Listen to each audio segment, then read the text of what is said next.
And now we move back to deputations by appointment, and Robert Jugovac is speaking to item 37, options for decision making for the Eastern Recreation and Sports Centre. Thank you, Robert.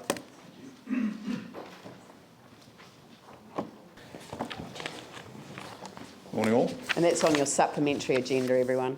Yeah. Thank you very much for the opportunity to address the Council on this matter, which is very dear to the hearts of the East, as you would expect. I have a few points to raise with regard to the report you have in front of you, and my points are supported by all the members of the Eastern Recreation and Sports Centre CAG that I was able to contact since we got the final report on Tuesday this week, and that was most of them. These are our points. We agreed that the report needed to proceed to the Council to avoid any further delays. It's been over 2 months, just over 2 months since the report was requested.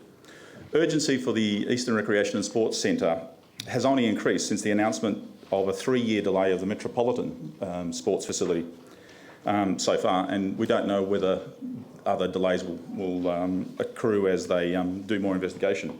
In general, we're not really sure what might be lost from that centre as the investigations come through, and which ones might be able to be picked up by the Eastern Recreation and Sports Centre. With regard to the Eastern Recreation and Sports Centre, capacity is the critical issue. Please don't be distracted by the talk of a must-have 50-metre pool. It's a red herring. The current proposed scope is under capacity for the explicit and suppressed demand that will hit that facility.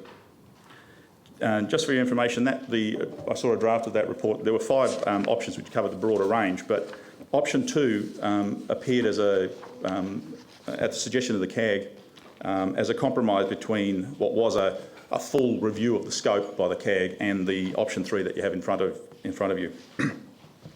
As the document now stands, and I believe throughout the drafting process, it has significantly overrated the disadvantages and underrated the advantages of CAG involvement. There are 2 of those disadvantages I'd like to address directly. The first one is the project delay will result in a scope will result while scope is re-established.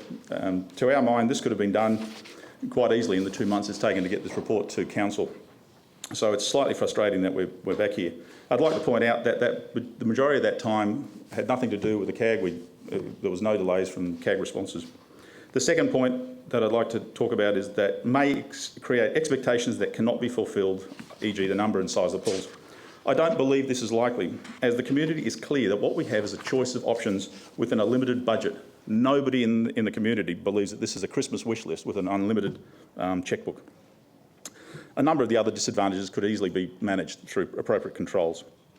Therefore, you won't be surprised to hear that the CAG members that I represent don't support the analysis and conclusion of this report, nor the recommendation. Regardless of the Council's decision on this report, the members of the CAG have been engaging and will continue to engage directly with other groups interested in QE2 Park to ensure we all work together for the best result for the Eastern community. The CAG is very keen very keen to work with the other interested parties towards getting a facility that provides appropriate pool capacity for the wider community, the high schools and other interested parties within the East. Because our youth in the East and in nearby wards really need to be given the opportunity to get to their individual aspirations, and I know that's very much a theme from the high schools as well. They need the equal opportunity to achieve their competitive goals, and that is compromised by excessive travel that's needed to cross the CBD to get to appropriate facilities. In some circumstances, that could be 3 or 4 times a week, and that can make it prohibitive in terms of both cost and time for families to do that. Our community needs the fair and reasonable access to deep water facilities to maintain health and wellness through the normal low-impact cardio exercise, through lane swimming, aqua jogging, people with hip problems, etc. We also have a large number of families in the area, and learn to swim is critical for them in easy reach without the need to compete for spaces that are very limited. We also have an age demographic that needs to be recognised and acted upon, and the costs of not having facilities nearby that people can self-manage their own health really will hit us in the future. And finally, the community wants to be involved in defining those family features that have been earmarked by the $6.5 million fund so that it truly does turn out to be a facility that's fantastic for the kids to improve their enjoyment of the facility. We've been receiving continuing feedback from our community groups that supports the direction that we've been laid out.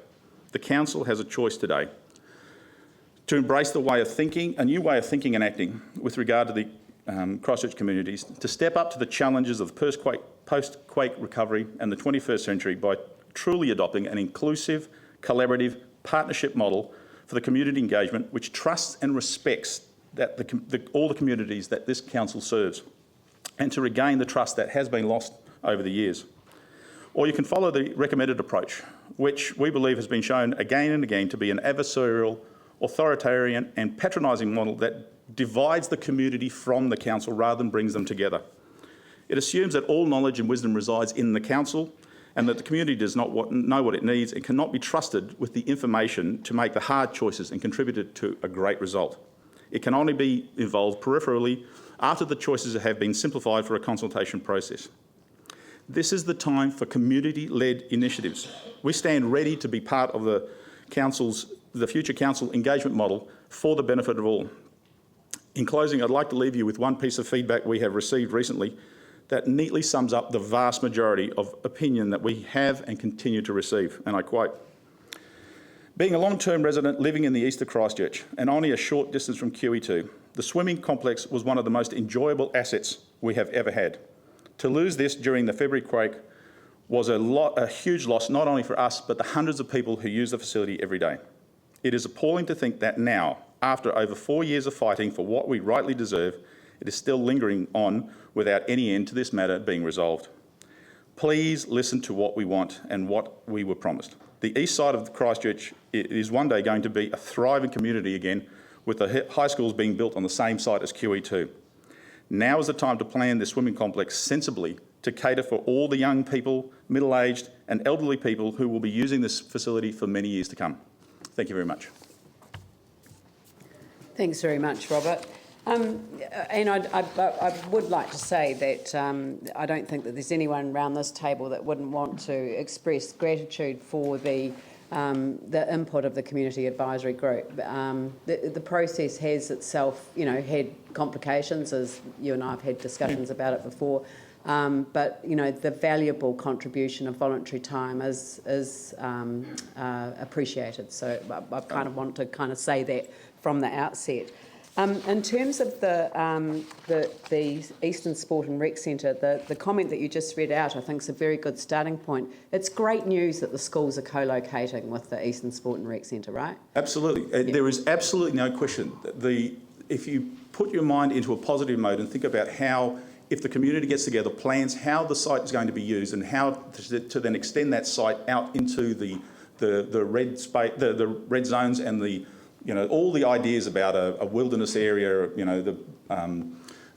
using the red zone as a thoroughfare for recreation for water sports.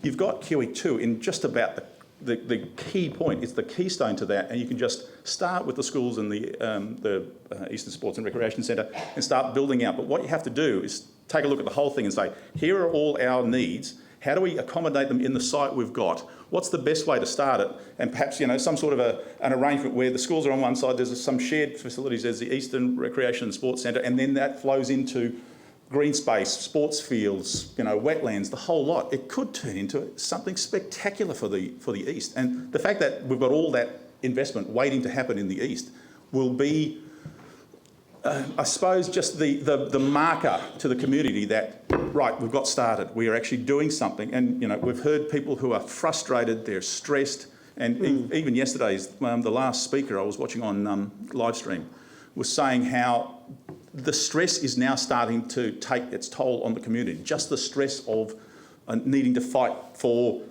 getting around town. If you go anywhere in the East, don't be guaranteed that you're going to go down the road, same road you went down yesterday or even this morning. I know.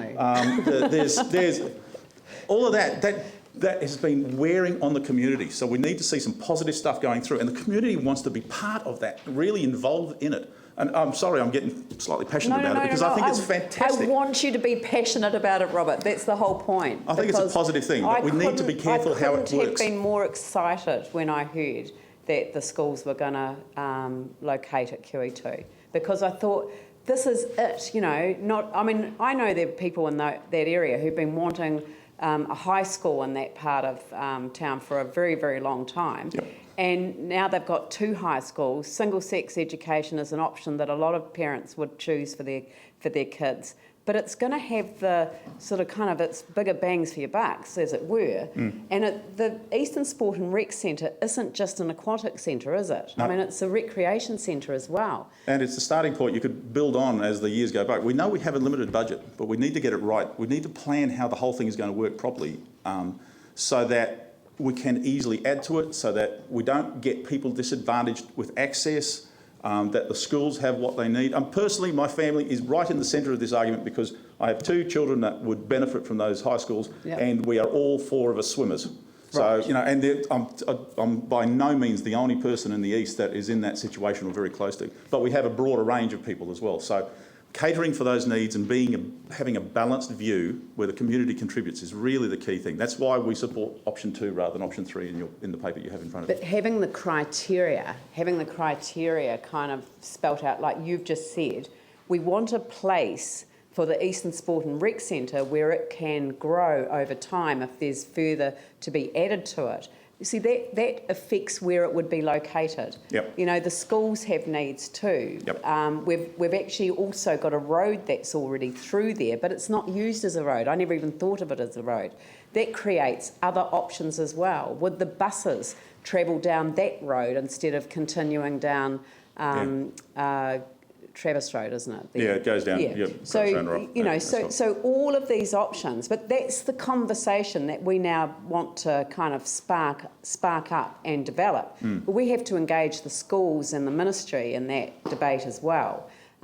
So it's a broader community debate. Yes, absolutely. Yeah. We've had contact with various representatives from the schools, and they're saying so many of the same things that we are about, and they still have concerns about the size of the facility, because they know what they've got now is about 2,200 students. They're projecting not in the near future they'll hit 2,600 because they've had a drop of roll, but they expect it to pick up again because you've got a lot of young families in the area as well. So you've got all those, you've got intermediate nearby, you've got Waitakere, which is where my daughter goes. That's 600 children just there. There's Queen's Park was a similar size.